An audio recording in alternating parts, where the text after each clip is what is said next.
बिस्मिल्लाहिर्रहमानिर्रहीम। अस्सलाम वालेकुम नाज़रीन इकराम, मैं हूं मखदूम शाहबुद्दीन और आप देख रहे हैं मेरा फेसबुक और यूट्यूब चैनल। उम्मीद करता हूं आप सब लोग बखैर वाफियत होंगे और जहां भी होंगे अपने अहले खाना समेत खुश भी होंगे और महफूज भी।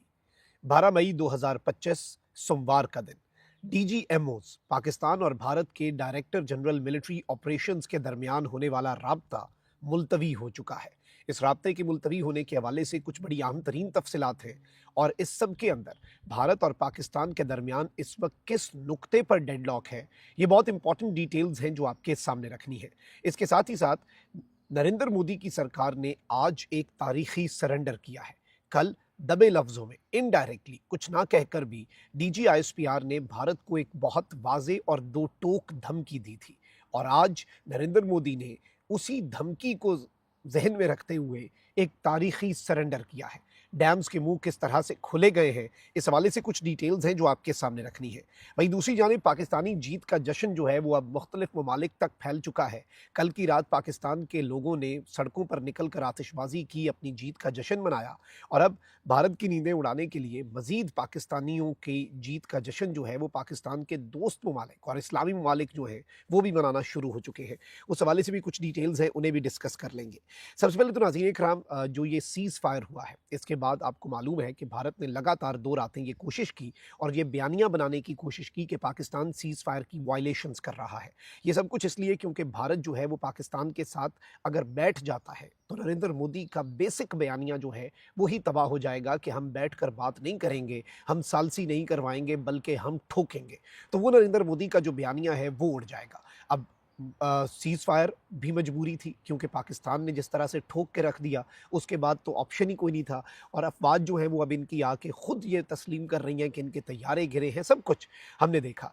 अब डायरेक्टर जनरल मिलिट्री ऑपरेशंस जो है इनके दरमियान आज जो राब्ता होना है इसके हवाले से चीज़ें जो हैं वो अब बड़ी एक मुख्तलिफ समत में जा रही हैं और मामलात जो हैं वो अभी तक होल्ड पे हैं और director general military operations Pakistan की तरफ से भी एक मेजर जनरल हैं, भारत की तरफ से भी एक मेजर जनरल हैं और इनके दरमियान जो हॉटलाइन का राब्ता है जो होना था वो ताख़ीर का शिकार हो चुका है। और अब ज़राए ये बता रहे हैं, ऑल्दो इंडियन मीडिया चूँकि सबसे आगे है उन्होंने तो ये राब्ता करवा दिया था, लेकिन अब ये कन्फर्म हुआ है कि ये जो राब्ता होना था ये मुलतवी हो चुका है और ये शाम तक मुतवक्के तो है, लेकिन अभी तक हम क्लैरिटी के साथ कुछ कह नहीं सकते। इससे कबल आपको मैं ये बता दूँ कि वज़ीर दिफ़ा जो है उन्होंने बहुत इंपॉर्टेंट बात की और उन्होंने कहा कि 3 मेजर पॉइंट्स हैं जिन पर हम भारत से बात करेंगे: कश्मीर, दहशतगर्दी और पानी। ये 3 ऐसे मामलात हैं जो पिछले 76 साल से उनकी तारीख है। इन तीनों मामलात पर बहस होनी चाहिए। पाकिस्तान दहशतगर्दी का शिकार सबसे बड़ा मुल्क है। ये एक सुनहरी मौका है कि दोनों मुल्क दहशतगर्दी का मसला हल करें। मसला कश्मीर के हल के लिए भारत और पाकिस्तान के लिए ये सुनहरी मौका है। ट्रंप ने मसला कश्मीर पर बात करके एक पेशरफ्त की है। ट्रंप ने कहा है कि मसला कश्मीर जो है वो ज़ेरे बहस आना चाहिए। अब इस सब के अंदर भारत जो है वो इस सबसे भाग रहा है। भारत कहता है कि जी इंडस वाटर ट्रीटी जो हमने मुअत्तल की वो अभी भी बरकरार है, हमारा फैसला, और हम ना कश्मीर पर बात करेंगे, हम किसी और चीज़ पर बात नहीं करेंगे, हम सिर्फ सीज़ फायर पर डायरेक्टर जनरल मिलिट्री ऑपरेशन के लेवल के अफसर जो हैं वो आकर बात करेंगे। इसकी वजह सिर्फ और सिर्फ एक है कि नरेंद्र मोदी साहब जो हैं उन्हें फेस सेविंग चाहिए और जो उनके साथ हो गई है ऐसी किसी के साथ ना ही हो तो अच्छा है। आप देखें कि आप एक पूरा षड्यंत्र रचें, आप एक पूरी प्लानिंग करें और आपकी उस प्लानिंग का मकसद ये हो कि आपकी पॉपुलैरिटी उसमें से बेहतर हो, लेकिन वो ऐसी आपके उल्टे गले पड़े कि आपका डाउनफॉल और आपकी पॉलिटिकल मौत जो है वो वाकई हो जाए और आपको नज़र आ रहा हो इंडिकेटर्स में कि आपकी पॉलिटिक्स अब अमली तौर पर ख़त्म है। तो ये सब कुछ है। तो इस सब के अंदर कमज़र्फ़ दुश्मन जो है वो ख़तरनाक होता है, फ़रेबी दुश्मन जो है, कनिंग एनिमी जो है वो बड़ा ख़तरनाक होता है। तो इसलिए भारत से हम कुछ भी एक्सपेक्ट कर सकते हैं और ये जो डीजीएमओज़ की गुफ्तगू मुलतवी हुई है और अपने वक्त पर नहीं हुई, इसके हवाले से भी मेरे पास यही इत्तलात है कि इसमें भारत की जो इल इंटेंशन है, क्योंकि अपनी आवाम को उन्होंने क्या मुंह दिखाना है, असल में वो इस चीज़ को लेकर परेशान है और ये चीज़ उन्हें इस वक्त समझ नहीं आ रही और ना ही उन्हें हज़म हो रही है। अच्छा, वहीं दूसरी जानिब नाज़रीन कराम मैं 2-3 और चीज़ें आपके सामने रख दूँ। सबसे पहले तो इस वक्त एक तरफ भारत जो है वो ये कह रहा है कि जी इंडस वाटर ट्रीटी जो हमने मुअत्तल की, सिंध तास मुआहिदा। अब डीजीआईएसपीआर जो है जनरल अहमद शरीफ और उनके साथ जो दीगर हमारे एयरफोर्स और पाक नेवी के डीजीएमओज थे, अगर हम उनकी गुफ्तगू को कल सुने तो उसके अंदर एक सवाल हुआ कि भारत तो कहता है कि सिंध तास मुआहिदा जो है वो अभी तक मौखर ही रहेगा, उस पर अमल दरामद हमने रोक दिया है, वो कैंसल्ड है। और पाकिस्तान ये कह चुका है कि जो भारत अगर पानी रोकता है तो उसे एक्ट ऑफ वॉर समझा जाएगा, उसे जंगी कदम समझा जाएगा भारत का।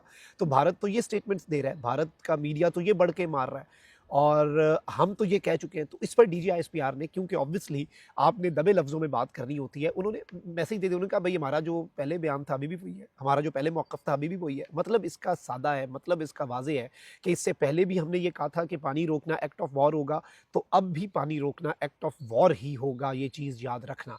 यानी ये इनडायरेक्टली या डायरेक्टली, आप इसे जो मर्ज़ी समझ लें, इससे क्लियर मैसेज जो है वो पाकिस्तान की फ़ौज की तरफ से नहीं जा सकता था। और फिर उन्होंने कह दिया कि भई गवर्नमेंट की पॉलिसी है, गवर्नमेंट ने और नेशनल सिक्योरिटी कमेटी ने इसे कहा है कि ये एक्ट ऑफ वॉर है, तो अफ़वाज जो है वो इस पर अमल दरामद करने की पाबंद है।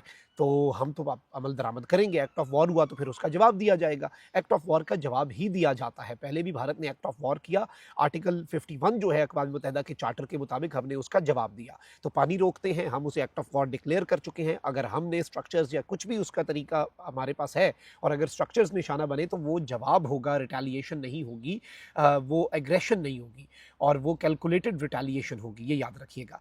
अब इस सब के अंदर नाज़रीन इकराम, जो इंटरनेशनल न्यूज़ एजेंसीज़ हैं वो इस वक्त क्या रिपोर्ट कर रही हैं। India opens dam after cease fire with Pakistan.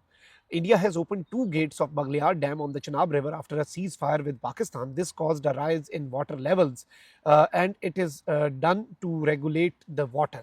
अब ये जो नाज़रीन कराम भारत की तरफ से डैम्स खोले गए हैं और ये विजुअल्स जारी किए गए हैं, आई थिंक कि ये भी एक बहुत क्लियर कट मैसेज है कि आखिर सरेंडर किसने किया। और इस नुक्ते पर भी आप मीडिया पर ज़राए से जितनी मर्जी खबरें चलवा लें, लेकिन असल वही होता है, actions speak louder than words. आपने अपने डैम्स खोले और अब इंटरनेशनल मीडिया इस चीज़ को रिपोर्ट कर रहा है। ये इस जानिब एक बहुत क्लियर इशारा है कि आपको इस सब के अंदर मुंह की खाना पड़ी है, आपको इस सब के अंदर रुस्वा होना पड़ा है, आपके पास कोई ऑप्शन नहीं था, आप खुद भाग कर गए। और इस वक्त तो इंटरनेशनली भी ये बात इस्टेब्लिश हो रही है कि भारत ने सीज़ फायर की रिक्वेस्ट की, भारत ही था जो इस सब के अंदर जो है वो शिकस्त खुर्दा हुआ, पाकिस्तान का नुकसान नहीं हुआ। आप देख लें जितने आलमी जरीदे हैं उनका आप इस पर ओपिनियन पीस देख लें, तो वो भी यही कहता है कि भारत जो है वो अब एक खित्ते के अंदर एक वीक मुल्क के तौर पर उभर कर सामने आया और पाकिस्तान ने अपना लोहा मनवाया है। तो पाकिस्तान जंग भी जीत गया, पाकिस्तान ने आपसे पानी भी खुलवा दिए, पाकिस्तान ने आपसे सीज़ फायर के लिए दुनिया के ममालिक जो हैं उनके मिन्नत तरले भी करवा दिए। अब आप जो मर्ज़ी करें, पाकिस्तान ने आपकी मीडिया ब्रीफिंग जो थी आर्मी की उसके अंदर एतराफ़ भी करा लिया कि तैयारे गिरे हैं। पाकिस्तान ने आपको कल जवाब भी दे दिया ठोक बजाकर। पाकिस्तान की धमकी अपनी जगह पर एग्जिस्टेंट है कि अगर हमारा पानी रोका तो वो एक्ट ऑफ वॉर होगा। तो अब इस सब के अंदर देखिए नरेंद्र मोदी जो है वो ये क्या सब बर्दाश्त कर सकता है, जिसकी कुल सियासत जो है उसका मरकज़ और महवर एंटी पाकिस्तान रेटरिक हो। उसकी तो सियासत अमली इस वक्त अगर हम देखें तो अमली तौर पर ख़त्म हो चुकी है, वो उसे रिवाइव करने की कोशिश करेगा। DGMOs की टॉक्स जो हैं उनके अंदर भी रखना डालना इसी सिलसिले की हमें कड़ी लग रहा है। और इस सब के अंदर जो ये लगातार 2 रातों से सीज़ फायर के मुआहदे की खिलाफ वर्जी का इल्ज़ाम पाकिस्तान पर लगा रहे हैं, उसे भी हम शक की निगाह से देख रहे हैं, क्योंकि हमारा पाला जिस दुश्मन से पड़ा है वो चालाक भी है, शातिर भी है और कमज़र्फ़ भी है और वो फ़ॉल्स फ्लैग्स जो हैं उनका माहिर भी है। तो पाकिस्तान पर लगातार 2 रातों से इल्ज़ाम लगाना और आकर कहना कि हम सीज़ फायर की वायलेशंस कर रहे हैं, फिर DGMOs की टॉक्स को मुलतवी करना, this is a clear message what India and what Narendra Modi specifically अगर हम उसकी बात करें what he is up to. वहीं दूसरी जानिब नाज़रीन इकराम, इस वक्त तुर्किया और आज़रबाईजान, ये 2 मुल्क वो हैं जो पाकिस्तान से बेतहाशा मोहब्बत करते हैं। और मैं आपको ये भी बता दूं कि आज़रबाईजान की जंग में भी पाकिस्तान ने आज़रबाईजान की सपोर्ट की, उसके बाद जो वहाँ पर जज्बात उभरे पाकिस्तान के लिए वो तो अनप्रेसिडेंटेड हैं। और इस वक्त आज़रबाईजान और तुर्किया जो हैं वो भी खुलकर अब सड़कों पर उनके लोग निकल आए और पाकिस्तान की जीत का जश्न मनाया जा रहा है। बाकी तो चले ओवरसीज़ पाकिस्तानीज़ हैं बरतानिया में, यूरोप में, अमरीका में, वो मुख्तलिफ रैलीज़ निकाल रहे हैं, अपनी जीत का जश्न मना रहे हैं, वो तो चले उनका राइट है। लेकिन अब जो पाकिस्तान के दोस्त ममालिक हैं वो भी अब बाज़ाब्ता तौर पर पाकिस्तान की जीत का जश्न मना रहे हैं, जिसमें बिलखुसूस जो विजुअल्स हमें टर्की और आज़रबाईजान से मिल रहे हैं वो अनप्रेसिडेंटेड हैं कि किस तरह से लोग सड़कों पर आकर पाकिस्तान जिंदाबाद के नारे लगा रहे हैं। और ये एक क्लियर कट मैसेज है कि वी आर नॉट अलोन, हम तनहा नहीं हैं, हमारे दोस्त, हमारे भाई हमारे साथ खड़े हैं। अलबत्ता भारत जो एक्सपेक्ट कर रहा था इंटरनेशनल सपोर्ट इस जंग के अंदर, वो उसे नहीं मिली और वो उसके लिए लम्हा फ़िक्र है। अपना बहुत ख्याल रखिए। अल्लाह निगहबान, पाकिस्तान जिंदाबाद।